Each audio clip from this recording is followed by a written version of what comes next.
ஆஹா ஆஹா இங்கே வாங்க எப்போ இன்னுமா தோசையை அடிக்கிட்டே போகிறீங்க, எடுத்து இங்கே சாப்பிடுவோம். இது என்னது? இது எடுத்து வைக்கிறேன்டா. டே இங்கே வாடா தள்ளுடா. எல்லாத்தையும் சொல்லுவில்ல, அதுக்குள்ளே நீயா எல்லாத்தையும் ஆஹா ஓஹோன்னு கிளம்பிட்ட. ஏங்க என்ன சமையல் காட்டலாம்னு பார்த்தா அதுக்குள்ளே இவன் ஆஹா ஓஹோன்னு எடுத்துக்கிட்டு இருக்கேன். வாங்க இன்னைக்கு என்னென்ன சமையல் வந்துடுவோம். எங்கள் வீட்டில் இட்லி, எனக்கு தோசை பிடிக்காது, அதனால எனக்கு மட்டும் இட்லி. அதுக்கப்புறம் எல்லாருக்கும் தோசை பார்த்துக்கோங்க. ஒருத்தருக்கா சுட்டு போடையில சூடாக போடுவோம்டா. எனக்கு வரல உனக்கு வரல நின்றுக்கிட்டே இருக்காங்க. 6 பேத்துக்கு சுடணும், ஒரே நேரத்தை சுடணும்டா எப்படி? ஒருத்தலாவும் சாப்பிட மாட்டாங்க.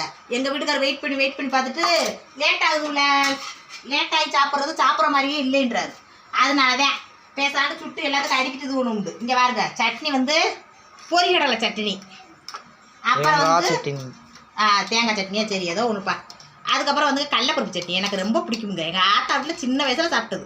அதனால எனக்கு மட்டும் 5 ரூபா 10 ரூபாய்க்கு இது நெடக்கடலை பருப்பு மும்பிட்டே இருந்துச்சு. அதில் மட்டும் அரைச்சி எனக்கு மட்டும் வச்சுருக்கேன் பார்த்துங்க, யாரும் கொடுக்க மாட்டேன்.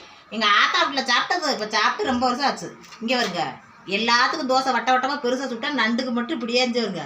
ஏசு கிறிஸ்துங்க அப்பா வருங்க, இது போச்சணும் அது மாதிரியே சுடணும். அவளுக்கு மட்டும் திரியா ஆப்ப சைஸில் அப்படி ஒருத்தருக்கும் ஒரு சைஸில் சுட்டு வச்சுருக்கேன். பாருங்கள், பார்த்துட்டு லைக் பண்ணுங்க. உங்கள் வீட்டிலலாம் என்ன சமையல் சொல்லுங்கள் கமெண்ட் பாக்ஸில். நல்லபடியாக லைக் பண்ணுங்கள். போ எடுத்துகிட்டு போயிடலாம். ஓடுங்க, எடுத்துகிட்டு போங்க.